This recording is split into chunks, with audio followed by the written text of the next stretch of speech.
Bonjour, bonjour à tout le monde. Alors, je m'appelle José do Nascimento. Je suis né au Congo. Mes parents viennent d'Angola.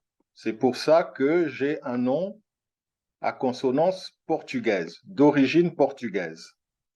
Alors, sur le plan professionnel, je suis juriste et politologue de formation. Je travaille en France, à l'université Paris-Saclay, dans le sud de Paris. Dans cette université, je suis rattaché à un centre de recherche qui a pour nom IDEST. C'est un centre de recherche spécialisé dans l'étude de l'espace extra-atmosphérique et dans l'étude de l'espace numérique. Alors, aujourd'hui, je m'adresse à vous non pas en tant que chercheur au sein de l'IDEST, mais en tant que directeur d'un centre de recherche associatif consacré à l'étude du patrimoine institutionnel et intellectuel de l'Afrique précoloniale. Ce centre de recherche s'appelle ARPEMA et il est situé à Paris. Je vais vous parler d'un sujet qui fait l'objet d'une polémique académique, à savoir l'histoire de l'Afrique. Alors, je dois dire que c'est un bonheur pour moi que de m'adresser à la communauté brésilienne qui s'intéresse à l'histoire de l'Afrique. En fait, c'est le grand historien, Cheikh Anta Diop, qui avait vocation à vous en parler aujourd'hui. Mais, comme vous le savez, la divinité a déjà rappelé Cheikh Anta Diop auprès d'elle. Aussi, je vais vous parler à la place de Cheikh Anta Diop en espérant me montrer digne de sa confiance.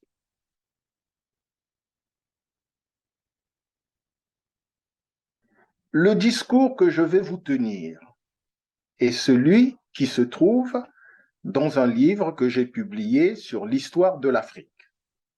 C'est le livre que vous voyez à l'écran. Ce livre a été publié en italien et le titre de ce livre, comme vous le voyez, c'est Storia del continente africano. Qu'est-ce qui ressort de ce livre?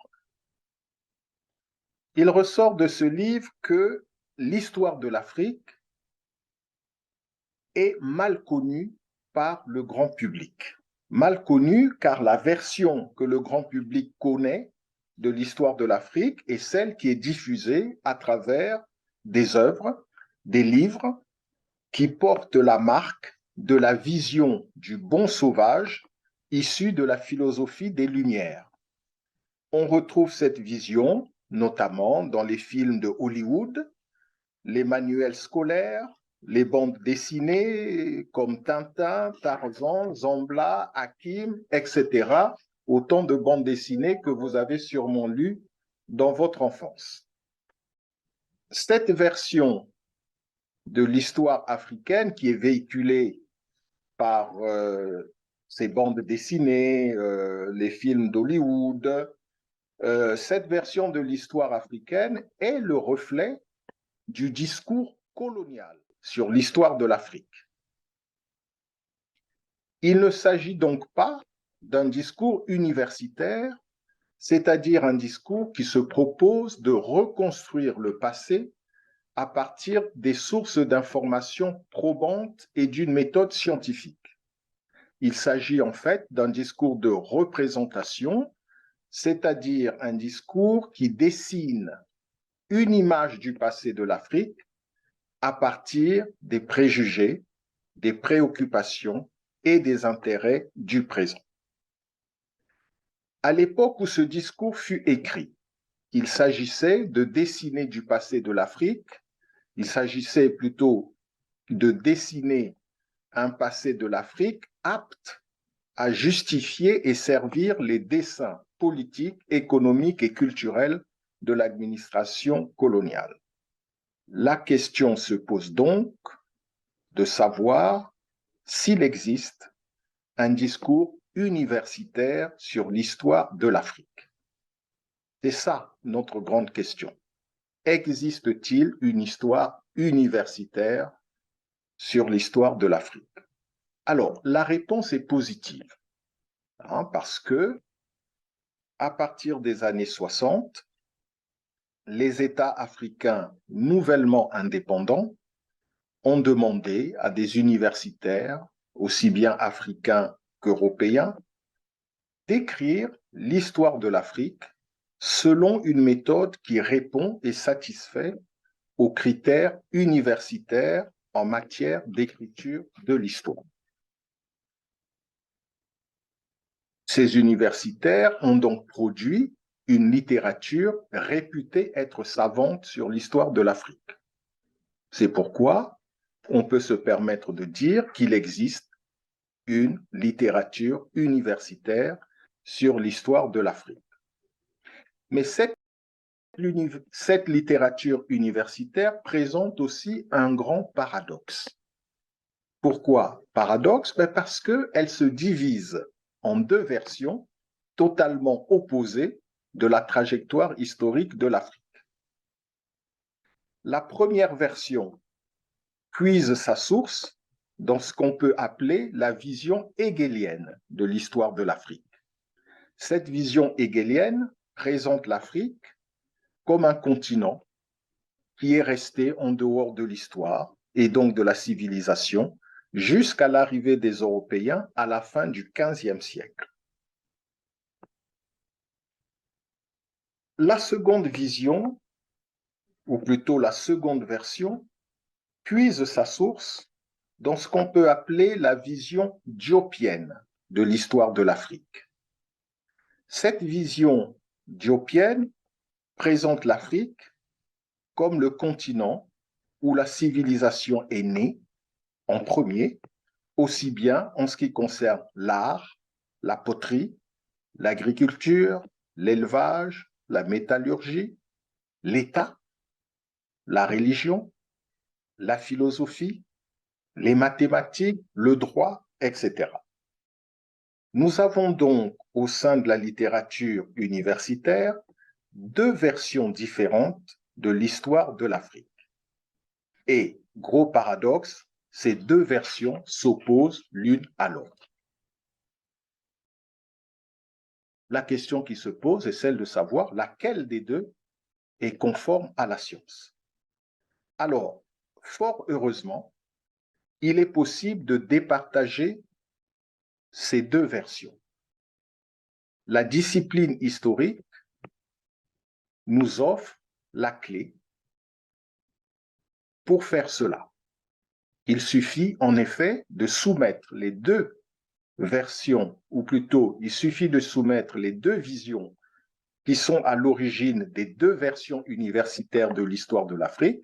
Il suffit de les soumettre à l'épreuve des sources probantes de l'histoire, les sources probantes de l'histoire, c'est-à-dire l'archéologie, l'iconographie et la linguistique. L'intérêt de ces sources que l'on appelle des sources probantes, l'intérêt de ces sources-là, c'est qu'ils ne véhiculent aucun jugement de valeur et ils sont vérifiables par tout le monde.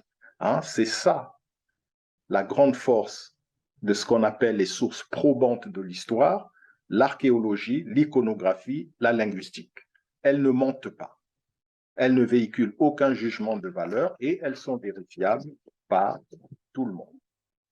Nous allons voir, à la lumière des sources probantes de l'histoire, comment l'une de ces visions a été construite sur la base d'une simple opinion et l'autre, par contre, a été construite sur la base de données scientifiques.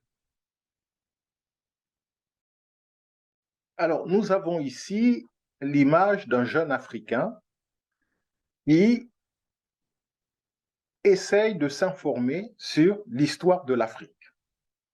Parce que, comme vous savez, les jeunes Africains sont avides de découvrir l'histoire de leur continent.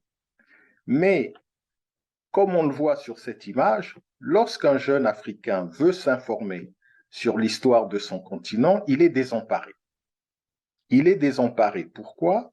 Parce que sur le marché du livre, on lui offre deux versions concurrentes de l'histoire de l'Afrique, deux versions qui prennent leur source dans deux visions contradictoires de l'histoire de l'Afrique. D'une part, comme je vous l'ai dit, la vision hegelienne de l'histoire africaine et d'autre part, la vision diopienne de l'histoire africaine. Le drame pour le jeune Africain, c'est que entre ces deux versions et entre ces deux visions de l'histoire de l'Afrique, il ne sait pas à quel sein se jouer.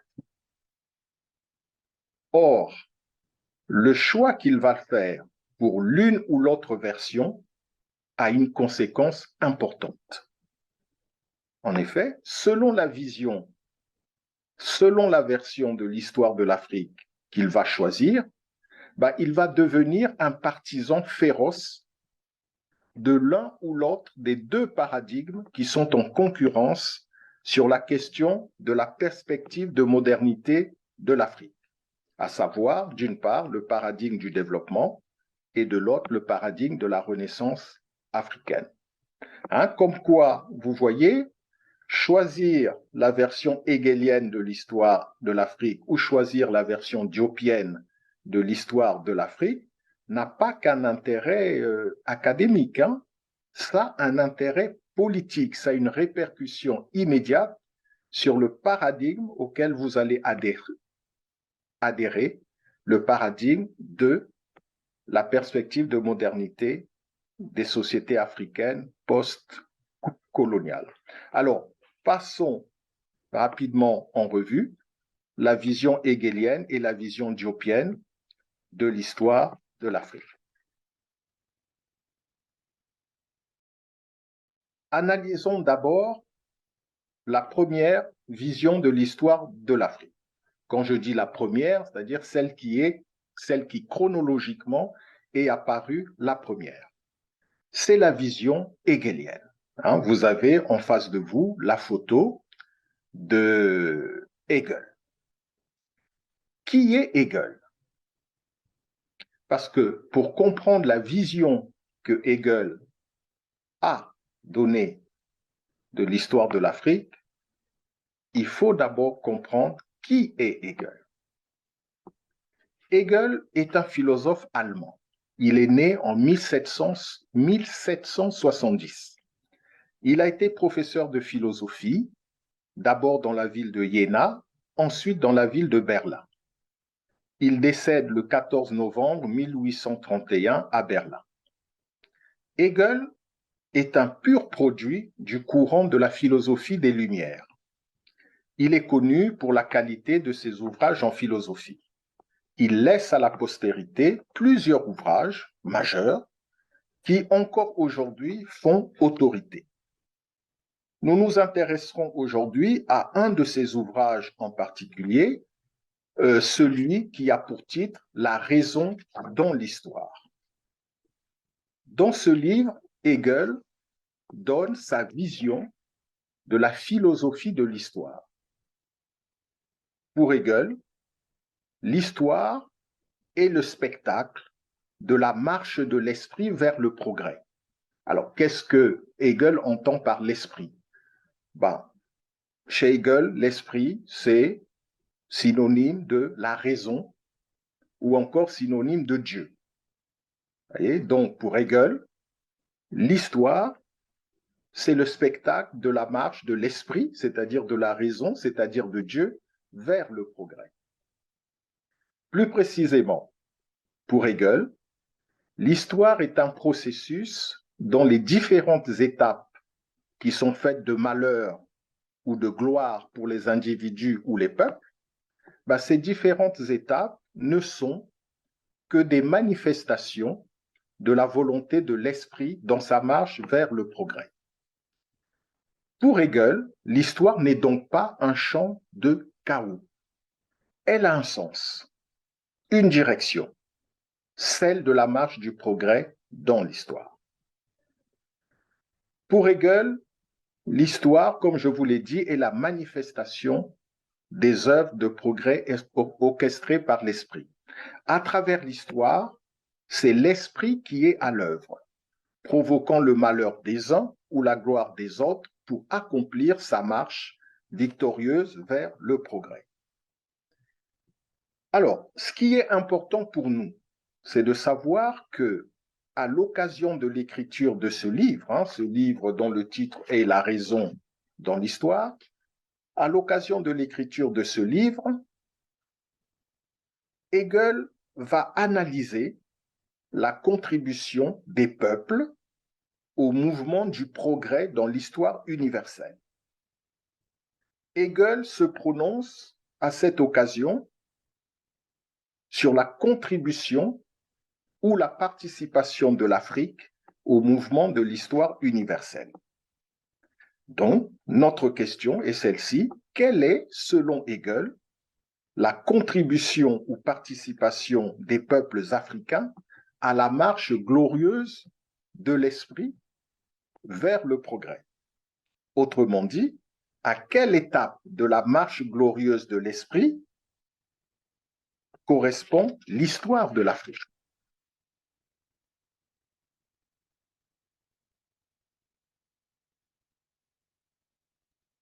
Alors, quelle est l'interprétation d'Hegel? Hegel, comme je vous l'ai dit, n'est pas un historien. Hegel est un philosophe. Vous avez en face de vous une image qui représente des villageois africains, c'est-à-dire des Africains qui vivent dans le contexte d'une civilisation rurale. Okay? Donc, retenez bien cette image et vous allez bien comprendre l'interprétation que Hegel fait de la contribution des peuples africains au mouvement de l'histoire universelle. Donc, je vous disais que Hegel n'est pas un historien, c'est un philosophe. Il s'interroge sur la philosophie de l'histoire, c'est-à-dire sur la question de savoir si l'histoire a un sens, si l'histoire est ou non orientée vers une direction. Pour Hegel, l'esprit gouverne la matière et donc gouverne l'histoire, oriente l'histoire. Pour lui, l'esprit s'est d'abord manifesté dans l'histoire dans une posture qui évoque l'enfance. Puis, il s'est éveillé dans une posture qui évoque l'adolescence. Et enfin, il s'est manifesté dans toute sa gloire dans une posture qui évoque la maturité. Pour Hegel, l'Afrique représente le stade où l'esprit était encore endormi, c'est-à-dire le stade de l'enfance. Pourquoi? Parce que selon Hegel, on ne trouve en Afrique nulle trace de la raison. Donc l'Afrique représente le stade où l'esprit était encore endormi. Quant à l'Orient, pour Hegel, l'Orient représente le stade où l'esprit s'est éveillé, car selon Hegel, en Orient, on ne trouve pas encore la raison, mais on y trouve déjà le merveilleux, même si l'Orient demeure encore le pays, enfin, la contrée des plus grandes contradictions, mais on trouve déjà le merveilleux. En revanche, l'Europe, pour Hegel, l'Europe représente le stade où, à partir de la Grèce, l'esprit se manifeste enfin par la raison et se déploie dans toute sa magnificence. Hein? Regardez, Hegel, dans un autre livre, La phénoménologie de l'esprit, Hegel écrit ceci, il écrit « La Grèce nous offre le spectacle de la fraîche jeunesse de la vie de l'esprit. C'est ici que pour la première fois, l'esprit devenu mûr, l'esprit entrant dans la maturité, s'acquiert lui-même comme matière de son vouloir et de son savoir. » Alors, Hegel va voir, là, vous voyez, là, je vous ai présenté la théorie hegelienne du mouvement de l'histoire dans les différents continents. D'accord? L'enfance en Afrique, l'adolescence en Orient et la pleine maturité en Europe. Hegel va voir la confirmation de sa théorie de la manifestation de l'esprit, il va voir la confirmation de sa théorie dans les récits que rapportent les missionnaires du 19e siècle sur les sociétés africaines. C'est dans le récit des missionnaires, les récits que les missionnaires donnent des sociétés africaines du 19e siècle, que Hegel va trouver la confirmation de sa théorie. Cependant, Hegel dit qu'il se réfère aux travaux des missionnaires, mais Hegel ne cite jamais le nom des missionnaires à propos desquels il a lu les rapports. Il ne cite même pas le titre des rapports de ces missionnaires. Donc, Hegel affirme qu'il ressort de ces rapports des missionnaires que l'Afrique est un continent qui sort à peine de la préhistoire. Mais Hegel ne nous dit pas quel est le rapport du missionnaire qu'il a lu. C'est le rapport de quel missionnaire? Quel est le nom de ce missionnaire? Quel est le titre de son rapport? Hegel ne nous dit pas. Mais il affirme qu'il ressort des rapports des missionnaires qui rapportent ce qu'ils voient dans l'Afrique du 19e siècle, que l'Afrique est un continent qui sort à peine de la préhistoire. C'est donc sur la base de ce que lui inspire en philosophie de l'histoire le récit qu'il attribue aux missionnaires que Hegel forge et livre sa vision de la participation de l'Afrique au mouvement universel du progrès dans l'histoire. Alors, que nous dit concrètement Hegel à propos de l'Afrique? Alors, écoutez bien. Dans son livre La raison dans l'histoire, Hegel nous dit ceci. L'Afrique, aussi loin que l'on remonte l'histoire, est restée fermée, sans lien avec le reste du monde. C'est le pays de l'or, replié sur lui-même, le pays de l'enfance, qui, au-delà du jour de l'histoire consciente, est enseveli dans la couleur noire de la nuit. Hegel va plus loin. Il écrit « Ce qui caractérise les nègres, c'est précisément que leur conscience n'en est pas encore arrivée à l'intuition de quelque objectivité ferme, comme par exemple Dieu, la loi. Le nègre représente l'homme naturel dans toute sa sauvagerie et sa pétulance. Il faut faire abstraction de tout respect et de toute moralité de ce que l'on nomme sentiment si on veut bien le comprendre. On ne peut rien trouver dans ce caractère qui rappelle l'homme. Les comptes rendus prolixes des missionnaires confirment cela pleinement, et seul le mahométisme paraît être ce qui, en quelque mesure, rapproche le nègre de la civilisation. Hegel va encore plus loin. Il écrit « Ce que nous comprenons en somme sous le nom d'Afrique, c'est ce qui n'a point d'histoire et n'est pas éclos.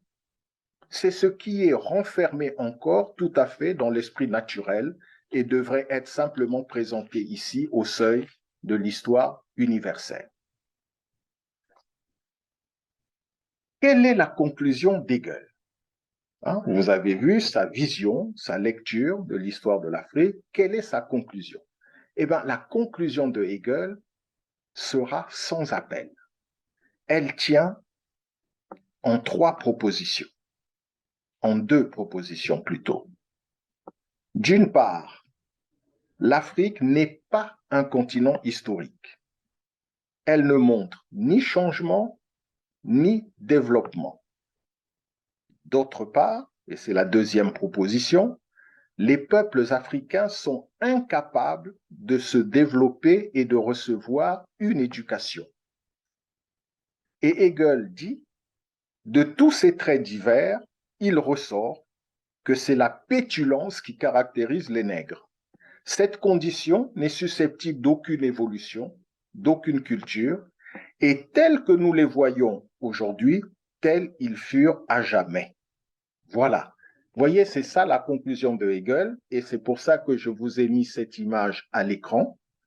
C'est que pour Hegel, tel que nous voyons certaines sociétés africaines au XIXe siècle, parce que là, c'est une image d'une société africaine au XIXe siècle, c'est une société africaine qui vit dans le cadre d'une société rurale, mais au XIXe siècle, toutes les sociétés africaines ne vivaient pas dans un contexte rural. Il y avait des sociétés africaines qui étaient des sociétés urbaines. Bon, bref, pour Hegel, tels que nous voyons les Africains dans le cadre d'une société rurale, tels que vous les voyez à l'image, tels les Africains ont toujours été dans l'histoire. C'est-à-dire que pour Hegel, depuis la préhistoire jusqu'au XIXe siècle, les Africains ont toujours été comme ça. Ils n'ont pas bougé. Les Africains n'ont pas changé, ils n'ont pas bougé.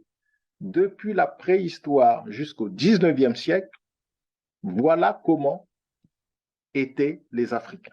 Hein, voilà quelle est la conclusion de Hegel. Alors, nous verrons plus loin que cette vision que Hegel a de l'histoire de l'Afrique va avoir un retentissement énorme dans l'imaginaire épistémologique en Occident. Cette vision va faire autorité au point d'avoir un impact académique, doctrinal, psychologique et politique. Elle va surtout venir exacerber la pathologie mentale que la traite négrière avait fait naître dans l'esprit des Européens au sujet des hommes noirs. Quelle est cette pathologie? C'est le racisme. Il faut le dire, le racisme n'est pas une opinion. Le racisme n'est pas un point de vue. Le racisme est une pathologie mentale. Le préjugé de race est une pathologie. En tout cas, le racisme tel que l'ont exprimé les Européens n'est pas une opinion. Nous devons désormais dire cela, reconnaître cela, c'est une pathologie. Quand vous voyez la haine que certains Européens ont éprouvée à l'égard de l'homme noir, cette haine ne pouvait pas procéder de l'idéologie. Cette haine ne pouvait pas procéder d'une opinion. Cette haine est l'effet pathologique d'une éducation qui véhicule un préjugé de race. Donc, le racisme, en tout cas le racisme tel que les Européens l'ont exprimé depuis le XVe siècle, ce racisme-là n'est pas une opinion, c'est une pathologie. Hein? Les Européens sont malades, mentalement malades, du préjugé de race. Je vous donne quelques bibliographies sur Hegel. Vous avez là, à gauche, l'image de son livre « La raison dans l'histoire ». Vous avez au milieu un livre écrit par un historien français, Alfred Adler, un historien très compétent, très sérieux, très connu, réputé au sein de l'université française, Alfred Adler. Il a donc écrit ce livre, Hegel et l'Afrique, avec comme sous-titre Histoire et conscience historique africaine au pluriel. Et enfin, complètement à droite, vous avez un livre écrit par un économiste africain, un économiste sénégalais, mais qui s'est beaucoup intéressé aux problèmes philosophiques, Amadi Ali Dieng. Il a écrit ce livre, Hegel, Marx et Engels et les problèmes de l'Afrique noire. Hein. Donc, dans ce livre, il analyse la vision que Hegel a de l'Afrique. Il analyse aussi les documents à partir desquels Hegel s'est informé.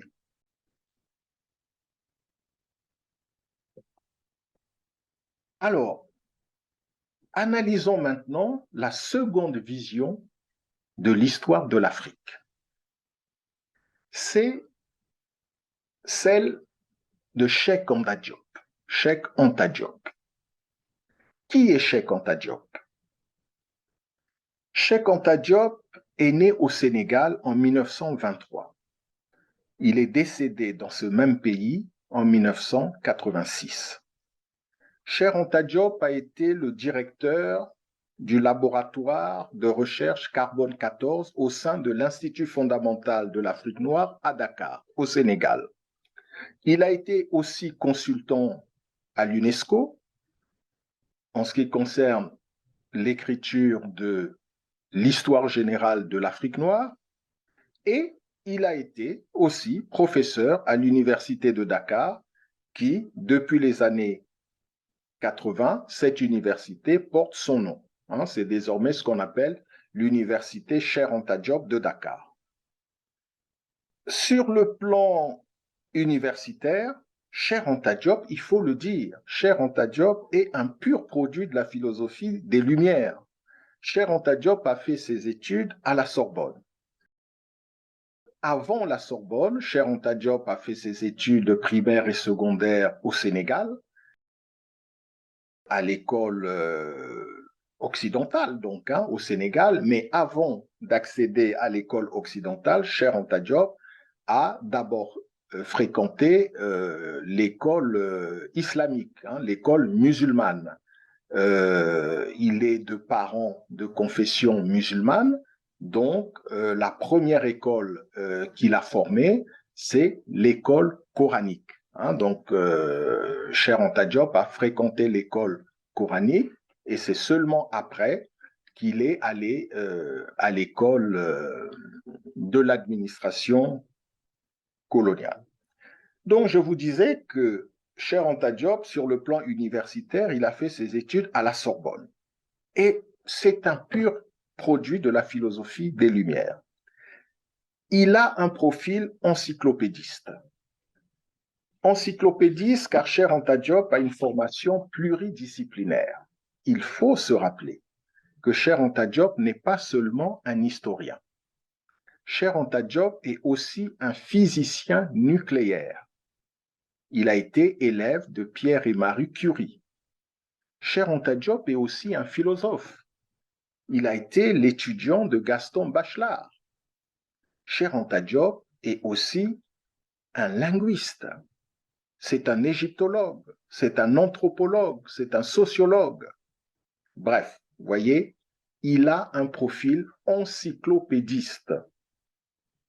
Alors, Cheikh Anta Diop laisse à la postérité plusieurs ouvrages. Ces ouvrages ont donné un éclairage inédit sur l'histoire des 4 continents. Son œuvre a bouleversé non seulement la connaissance de l'histoire de l'Afrique, mais aussi la connaissance de l'histoire de l'Europe et de l'Asie.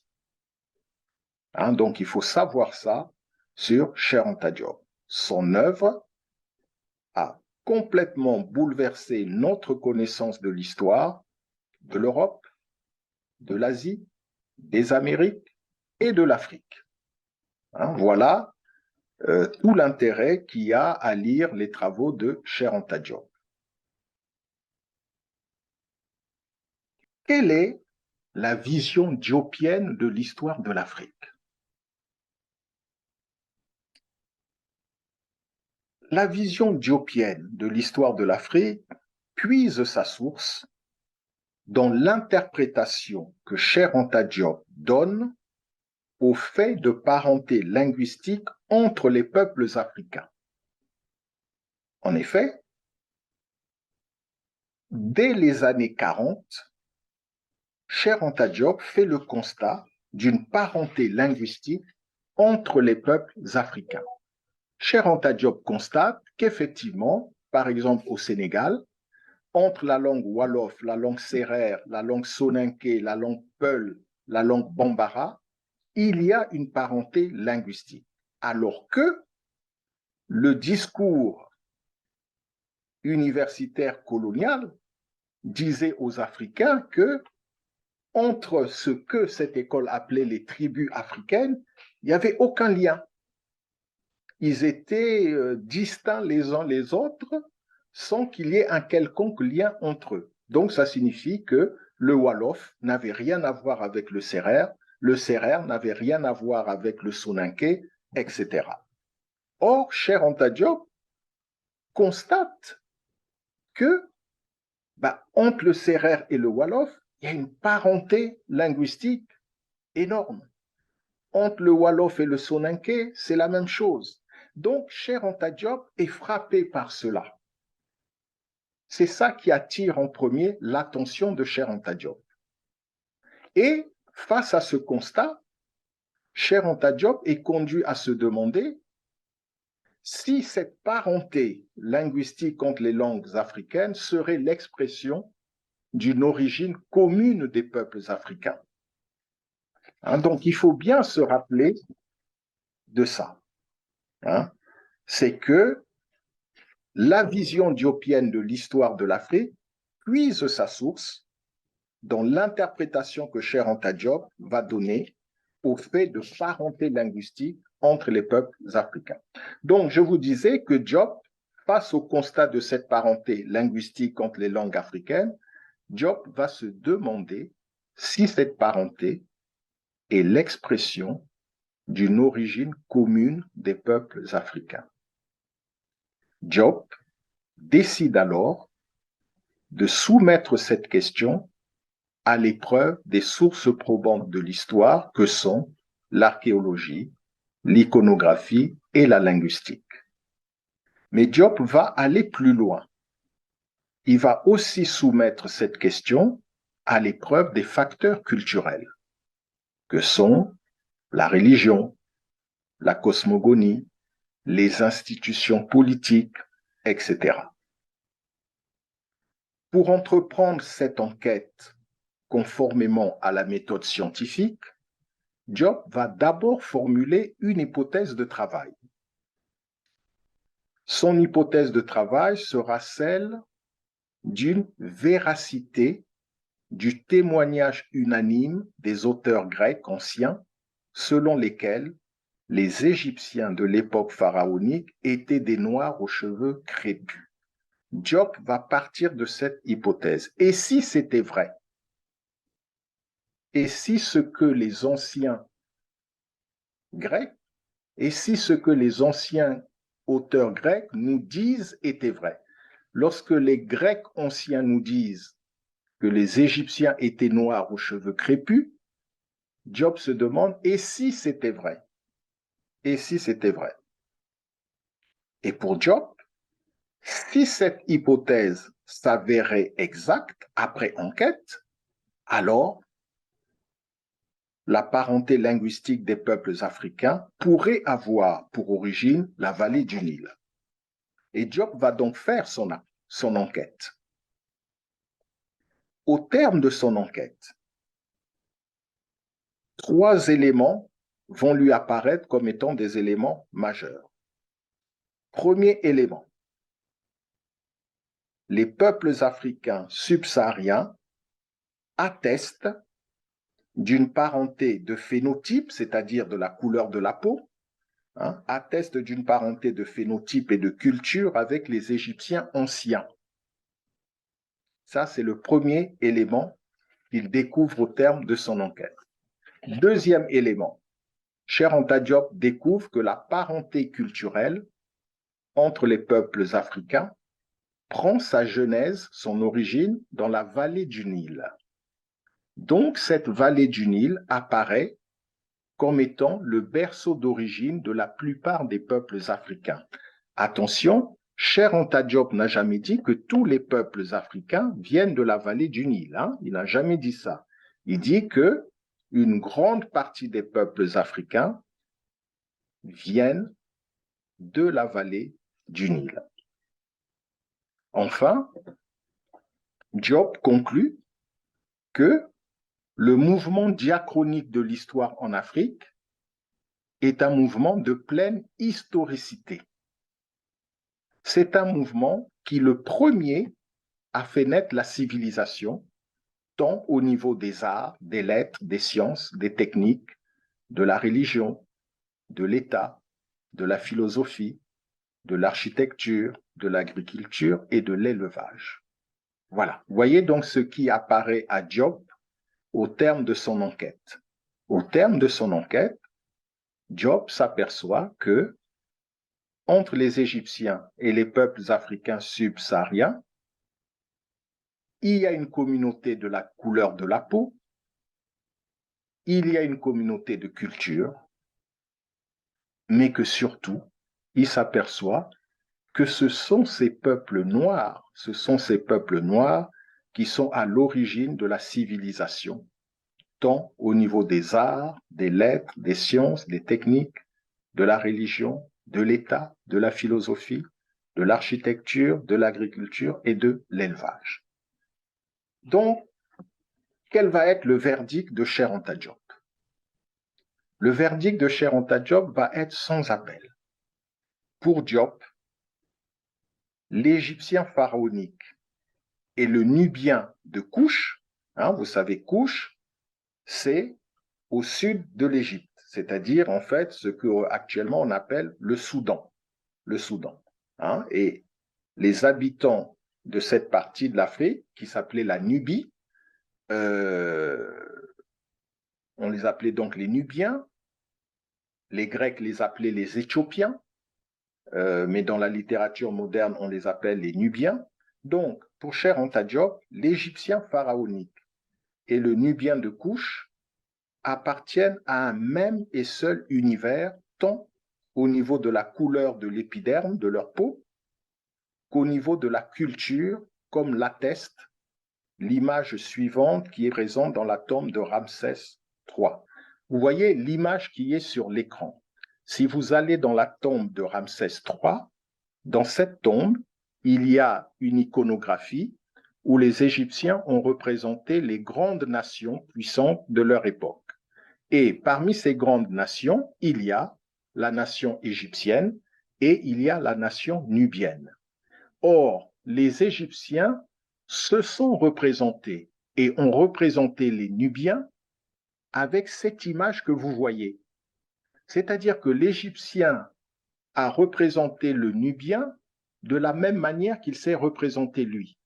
Donc, l'image que vous avez en face de vous, sur la droite, la photo que vous avez, c'est comme ça qu'étaient vos ancêtres dans l'Antiquité. Vos ancêtres de l'Égypte pharaonique, vos ancêtres de la Nubie antique, voilà comment ils étaient, selon le témoignage des Égyptiens, le témoignage de l'iconographie que l'on trouve dans la tombe de Ramsès III.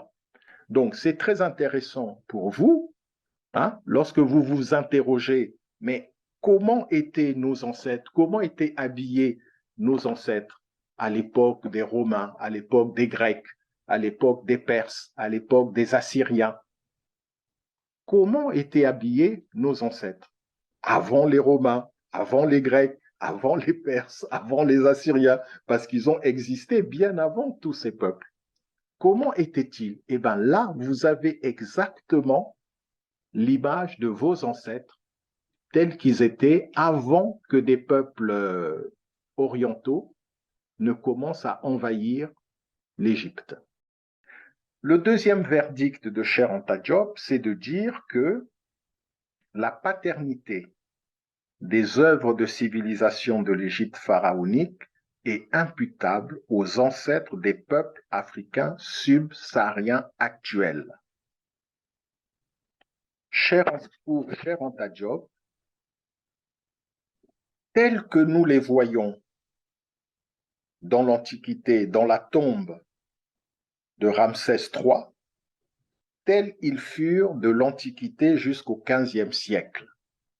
Ce que Cheikh Anta Diop veut dire, c'est que tel que vous voyez votre ancêtre, vous voyez, il a l'image d'un porteur de civilisation. C'est un homme civilisé. D'accord? Tel que vous le voyez là, tel il était dans l'Antiquité jusqu'au XVe siècle. C'est-à-dire un peuple porteur de civilisation. Alors, voilà quel est le verdict de Cheikh Anta Diop. Quelle est la vision de Cheikh Anta Diop de l'histoire de l'Afrique? L'Afrique a le bénéfice de la paternité de la civilisation pharaonique. L'Afrique a une antériorité de la civilisation, etc. Alors, nous verrons plus loin que la vision diopienne de l'histoire de l'Afrique a eu un retentissement énorme. Il a eu un impact académique, doctrinal, psychologique et politique. L'œuvre de Cheikh Anta Diop a complètement ébranlé la vision européocentrique de l'histoire universelle. Son œuvre a aussi fourni, et ça c'est très important, son œuvre a fourni les éléments d'une thérapie efficace pour éviter aux générations du futur sur tous les continents de sombrer dans la pathologie que constitue le racisme. Voilà pourquoi on peut dire que l'œuvre de Diop s'adresse non pas seulement aux Africains et aux Afro-descendants, mais il s'adresse à toutes les composantes de l'humanité. Son œuvre s'adresse aux Européens, aux Asiatiques, aux Américains. Grâce à l'œuvre de Cheikh Anta Diop, l'humanité pourra s'émanciper de toutes ces subordinations à ces références ethniques, raciales et nationales qui sont à l'origine d'un grand nombre de conflits. Alors maintenant que nous connaissons la vision hegelienne de l'histoire et la vision diopienne de l'histoire, nous savons quelle est la source de ces deux visions, nous savons maintenant quelle est la vision qui est conforme à la science et quelle est la vision qui n'est pas conforme à la science. Nous savons que la vision hegelienne de l'histoire africaine, c'est une vision idéologique, et nous savons que la vision diopienne de l'histoire africaine est une vision scientifique. Nous allons maintenant faire de la science politique. Nous allons passer de l'histoire à la science politique. Pourquoi? Parce que les deux visions de l'histoire africaine, la vision hegelienne et la vision diopienne, ont eu des conséquences que nous subissons encore jusqu'aujourd'hui. Quand je dis subir, je veux parler de la vision hegelienne de l'histoire. Donc, nous sommes obligés d'étudier quel a été l'impact de la vision hegelienne de l'histoire. Et vous allez être surpris de découvrir l'impact énorme de la vision hegelienne de l'histoire. Effectivement, la vision hegelienne de l'histoire a eu un impact académique, doctrinal, politique et psychologique. Prenons d'abord l'impact académique. La vision hegelienne de l'histoire a eu un grand retentissement au sein du monde académique européen. Les professeurs d'histoire en Europe, sans enquête préalable, se sont appuyés sur l'autorité morale de Hegel pour construire une périodisation de l'histoire de l'Afrique. Et ils ont construit une périodisation européocentrique de l'histoire de l'Afrique. Pourquoi européocentrique?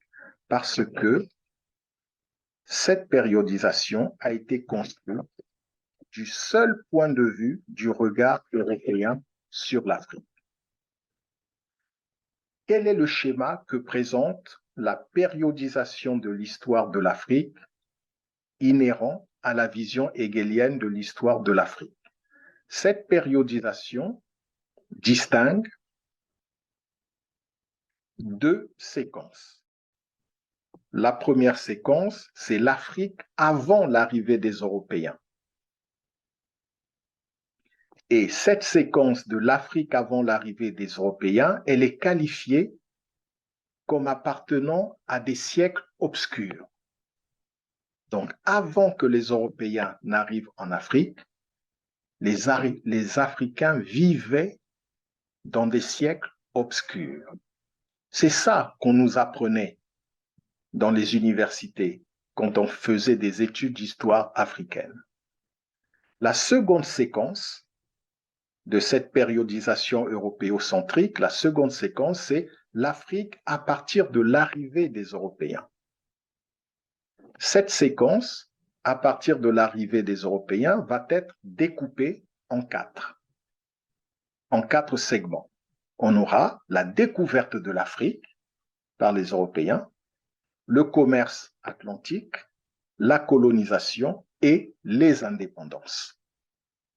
Comme vous le voyez, il s'agit d'une part d'une périodisation évolutionniste et européocentrique du mouvement universel de l'histoire, dont les étapes seraient la préhistoire, l'Antiquité, le Moyen Âge, les temps modernes et l'époque contemporaine.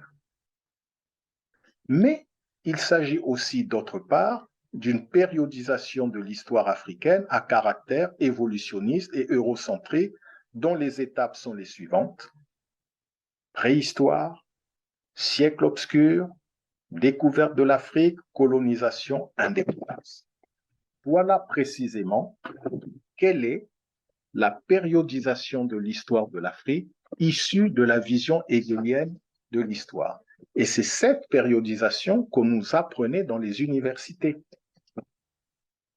Dans le cadre de cette périodisation, comment les Africains se découvrent? L'étudiant africain qui va faire des études en histoire africaine, on lui présente cette périodisation. Comment est-ce qu'il se découvre? Dans le cadre de cette périodisation hegelienne de l'histoire africaine, les Africains se découvrent appartenir à des sociétés qui accusent sur le reste de l'humanité un retard spirituel. C'est des peuples païens, fétichistes, animistes, polythéistes. Ils se découvrent appartenir à des peuples qui accusent sur le reste de l'humanité un retard politique. C'est des sociétés tribales et donc sans État. Ce sont des sociétés avec un retard juridique. On ne parle pas de droit, on parle de coutumes. On ne parle pas de droit africain, on parle de coutumes africaines. Ce sont des sociétés qui accusent un retard économique. Elles ne font pas de l'échange économique, elles font du troc. C'est des sociétés qui connaissent un retard intellectuel. Leur pensée est une pensée prélogique. Bref, les Africains, à travers la périodisation hegelienne de l'histoire africaine, se découvrent appartenir à des sociétés qui ne peuvent entrer dans l'histoire que par le biais et la tutelle de l'Occident.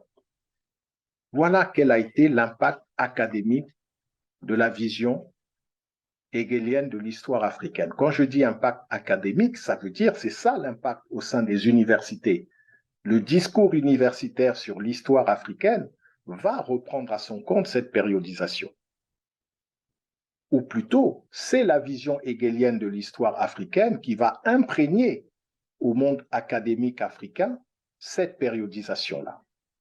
Ensuite, il y a l'impact doctrinal de la vision hegelienne de l'histoire. Effectivement, cette vision va, au 19e siècle et 20e siècle, elle va forger l'imaginaire et l'épistémé académique européen au sujet du continent africain. Elle va conduire à la formation de ce que j'appelle une école dogmatique des études africaines.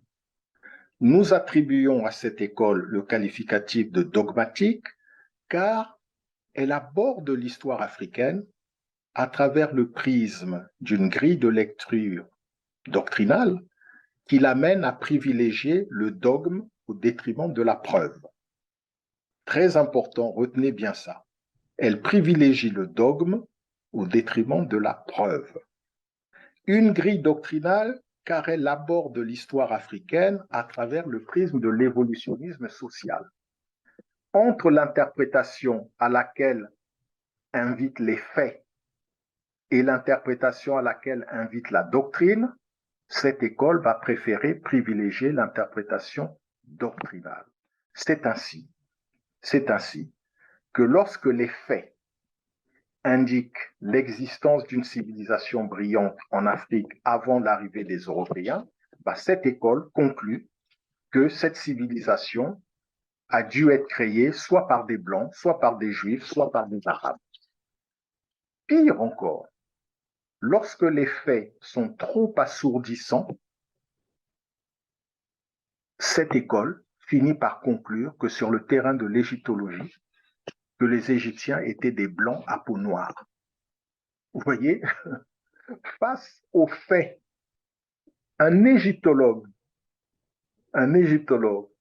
même quand sa propre enquête l'amène à constater que l'Égyptien était noir,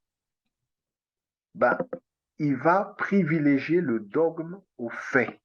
Au lieu de simplement dire les Égyptiens étaient noirs, il va dire non, les Égyptiens, certes, on les voit noirs, nous les voyons noirs, les Égyptiens pharaoniques, certes, nous les voyons noirs, mais ce sont des blancs à peau noire. On a des égyptologues très sérieux qui l'ont dit.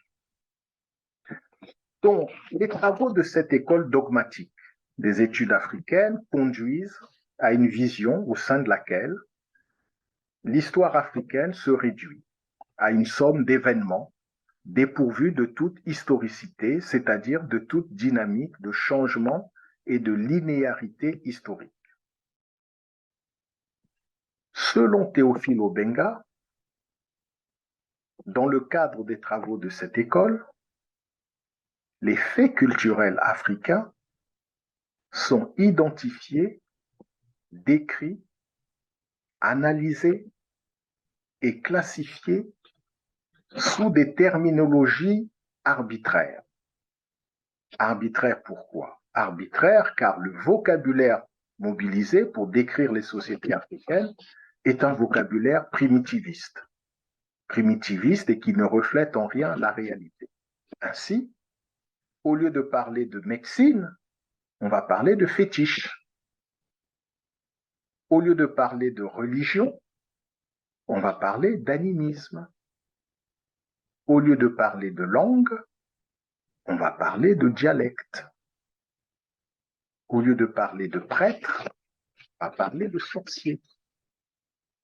Au lieu de parler de cosmogonie, on va parler de système de pensée. Au lieu de parler de philosophie, on va parler de vision du monde. Au lieu de parler de droit, on va parler de coutume. Voilà l'impact doctrinal de la vision hegelienne de l'histoire africaine. Elle a conduit à la formation d'une école dogmatique des études africaines. Mais cette école dogmatique, on la retrouve aussi bien dans la discipline de l'histoire que dans la discipline de la science politique, que dans la discipline de l'économie. On la retrouve dans toutes ces disciplines. Enfin, l'impact psychologique de la vision hegelienne de l'histoire africaine. Quel a été l'impact psychologique? Il faut être bien conscient que la périodisation de l'histoire de l'Afrique, forgée à partir de la vision hegelienne, a eu un effet handicapant sur la psychologie de l'individu en Afrique.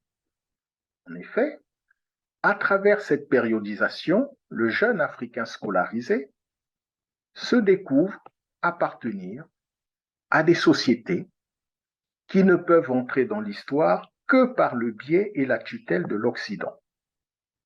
Cette vision va générer en lui toute une batterie de réflexes de subordination qu'il va développer à l'égard de ce qui lui apparaît être un modèle, l'Europe. Il va s'agir de réflexes de subordination esthétique, subordination idéologique, subordination religieuse, subordination politique, culturelle, intellectuelle, autant de subordinations qui vont faire basculer le jeune Africain dans une posture d'attentisme historique qui est une des caractéristiques des élites africaines. Enfin, l'impact politique de la vision hegelienne de l'histoire. Son impact politique. À l'échelle collective en Afrique, la périodisation inhérente à la vision hegelienne de l'histoire de l'Afrique va déterminer le choix des politiques à mettre en œuvre pour moderniser les États africains post-coloniaux. Au moment des indépendances africaines, il fallait définir les politiques de modernisation des sociétés africaines.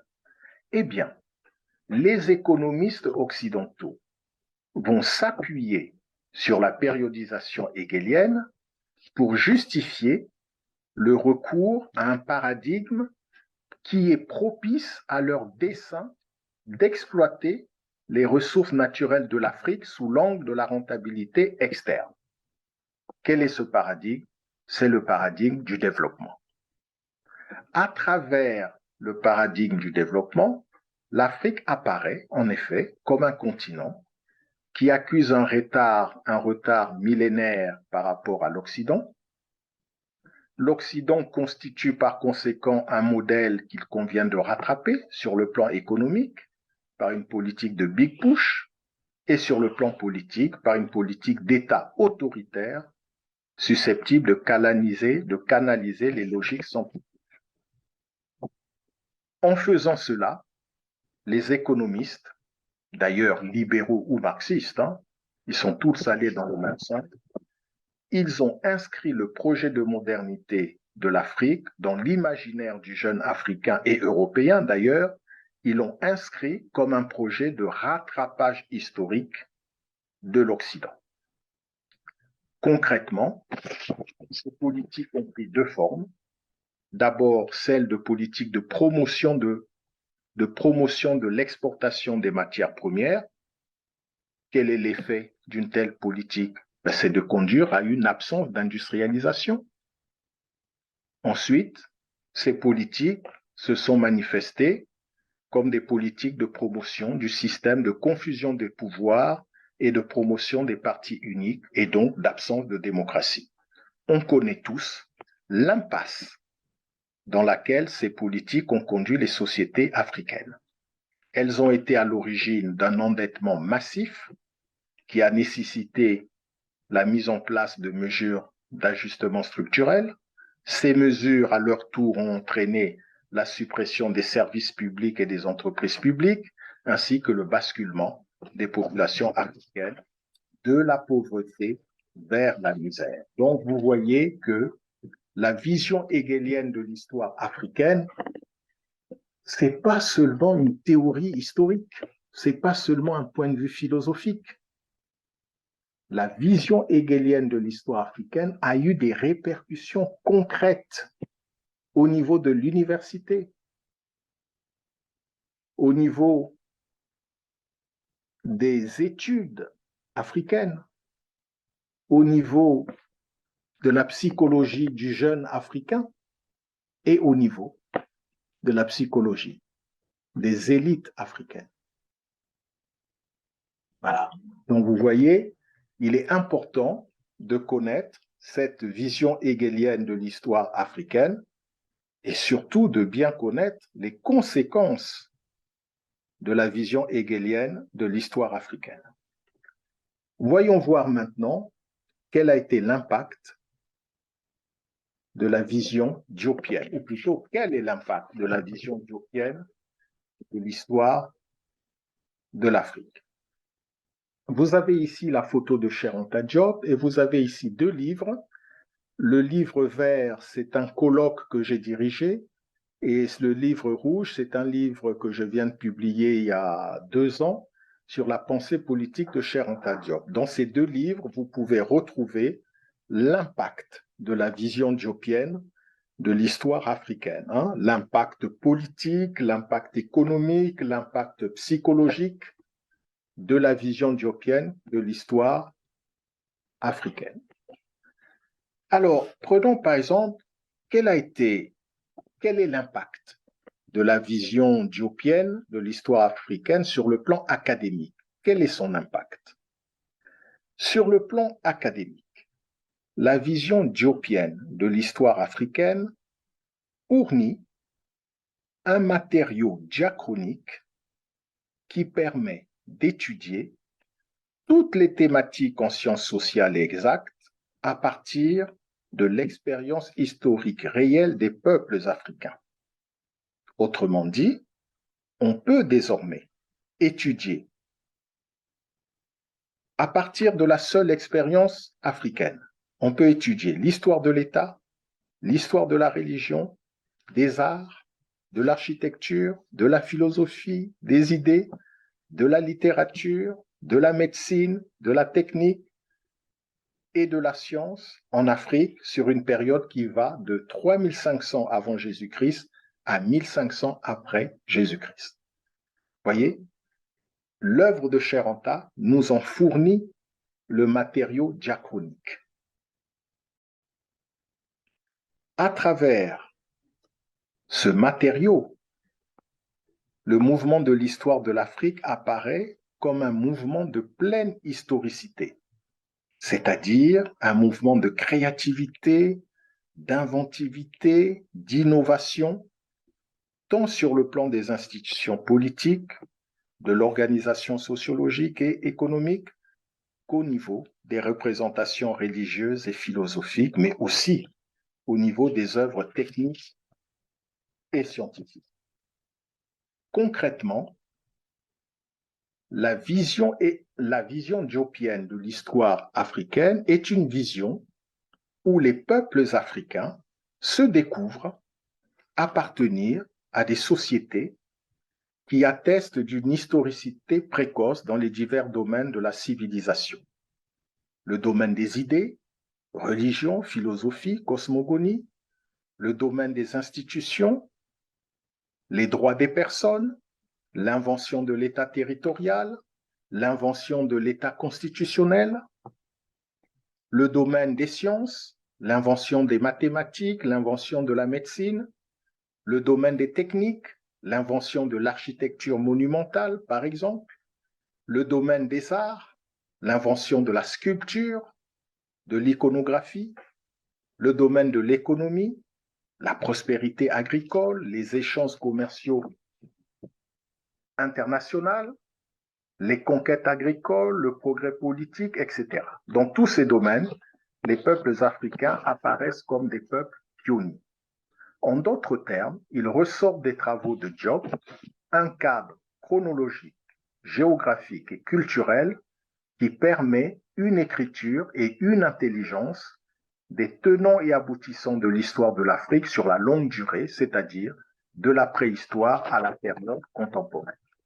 Voilà pour l'impact académique des travaux de la vision diopienne de l'histoire africaine. Quel est son impact doctrinal? Sur le plan doctrinal, la vision diopienne de l'histoire de l'Afrique conduit à la formation d'une école rationaliste des études africaines. On trouve les membres de cette école présents en Afrique, en Amérique du Nord, en Amérique du Sud, en Europe. En France, par exemple, cette école rationaliste des études africaines est connue à travers un groupe d'intellectuels qui publie une revue d'une grande tenue scientifique, la revue Ankh. C'est une revue d'égyptologie. Hein? Et bien, cette revue, si vous regardez les travaux qu'elle publie, qui sont publiés dans cette revue, incontestablement, ils appartiennent à l'école rationaliste des études africaines. Alors, nous attribuons à cette école le qualificatif d'école rationaliste, car elle aborde l'histoire africaine à travers le prisme de la raison, à travers le prisme de la causalité historique et à travers le prisme des sources probantes de l'histoire que sont la paléontologie, l'archéologie, l'iconographie et la linguistique. En d'autres termes, elle aborde l'histoire de l'Afrique à partir d'une démarche rationnelle, c'est-à-dire conforme à la méthode scientifique dans le domaine des sciences sociales, à savoir la causalité historique comme méthode d'investigation, l'élaboration d'une hypothèse de travail, et puis une interprétation du matériau historique d'un point de vue diachronique et non pas synchronique. Voilà pour l'impact doctrinal. Quel est l'impact psychologique des travaux de Fernand? C'est important de prendre conscience que, à travers la vision diopienne de l'histoire africaine, le jeune Africain, comment se découvre-t-il? Il se découvre appartenir à des sociétés qui sont les premières à avoir inventé les divers domaines de la civilisation. Les premières à avoir inventé la religion, la philosophie, le droit, l'État, les mathématiques, les sciences, la médecine, l'architecture, l'art, l'économie. Bref, ce jeune Africain, en lisant Cheikh Anta Diop, retrouve confiance dans son aptitude culturelle et ontologique à l'initiative historique. Voilà qui prend totalement le revers de l'impact psychologique de la vision hegelienne de l'histoire africaine. À travers la vision diopienne de l'histoire africaine, le jeune Africain retrouve confiance dans son aptitude culturelle et ontologique à l'initiative historique de manière autonome. Cette vision a un fort impact en ce sens qu'elle abolit chez le jeune Africain tous les réflexes de subordination que lui avait créé la vision hegelienne de l'histoire africaine. La vision diopienne de l'histoire africaine réveille chez le jeune Africain le géant créateur de civilisation qui sommeillait en lui. Mais, il faut bien le dire aussi, la vision diopienne de l'histoire africaine a aussi un revers. Elle ouvre le risque d'un narcissisme. Et malheureusement, certains Africains et certains afro-descendants sont déjà tombés dans ce narcissisme racial. Il faut nous garder de ce narcissisme racial. Diop, d'ailleurs, nous a mis en garde. Diop nous a mis en garde de ne pas tomber dans le narcissisme racial. Diop nous dit simplement que nous avons à tirer le bénéfice moral d'être les descendants de peuples qui ont été les premiers à inventer la civilisation. Et l'impact politique. Quel est l'impact politique des travaux de Diop? La vision diopienne de l'histoire de l'Afrique, il faut le dire, vient faire échec au paradigme du développement en tant que paradigme par lequel on doit penser les politiques de modernité à mettre en œuvre en Afrique. La vision diopienne de l'histoire de l'Afrique inscrit l'imaginaire africain non pas dans une perspective de politique de rattrapage historique de l'Occident, mais dans une perspective de politique de reconquête de l'initiative africaine. C'est ça que signifie la Renaissance africaine. Beaucoup de gens parlent de la Renaissance africaine, mais beaucoup d'entre nous ne savons pas réellement qu'est-ce que c'est que la Renaissance africaine, ou alors chacun en donne sa définition. Quand vous analysez bien les travaux de Cheikh Anta Diop, vous vous apercevez que par projet de Renaissance africaine, Cheikh Anta Diop entend un projet de reconquête de l'initiative historique. Pour Diop, il ne s'agit pas de rattraper l'Occident, mais il s'agit de reconquérir notre aptitude à l'initiative historique, c'est-à-dire notre capacité à créer et à produire par nous-mêmes les conditions matérielles et immatérielles de notre propre existence. C'est ça la Renaissance africaine. Et comme telle, la Renaissance africaine invite à tourner le dos au paradigme du développement. La Renaissance africaine vient faire échec au paradigme du développement. Donc la vision diopienne de l'histoire africaine a un impact politique. Quelle est la vision de la modernité qui se dégage de la vision diopienne de l'histoire africaine? Ce n'est pas se moderniser par une politique de rattrapage et donc de développement, non. chez Cheikh Anta Diop, c'est se moderniser par une politique de reconquête de l'initiative historique, c'est-à-dire une reconquête de notre aptitude à créer et à produire par nous-mêmes les conditions matérielles et immatérielles de notre propre existence. C'est ça la Renaissance africaine. Il importe pour nous de bien cerner qu'est-ce que c'est que la Renaissance africaine.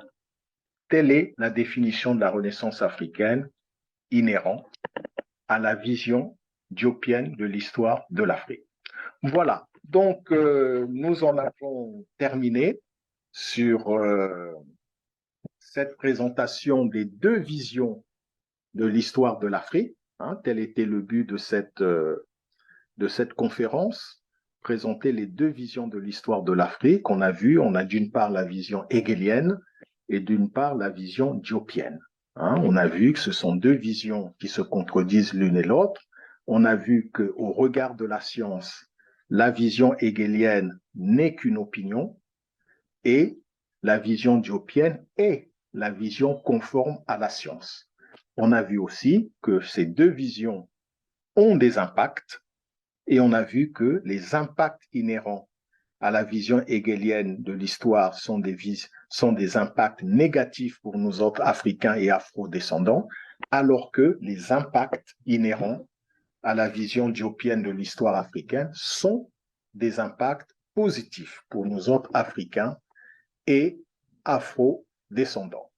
Je vous remercie de m'avoir suivi et je suis prêt à répondre aux questions des uns et des autres.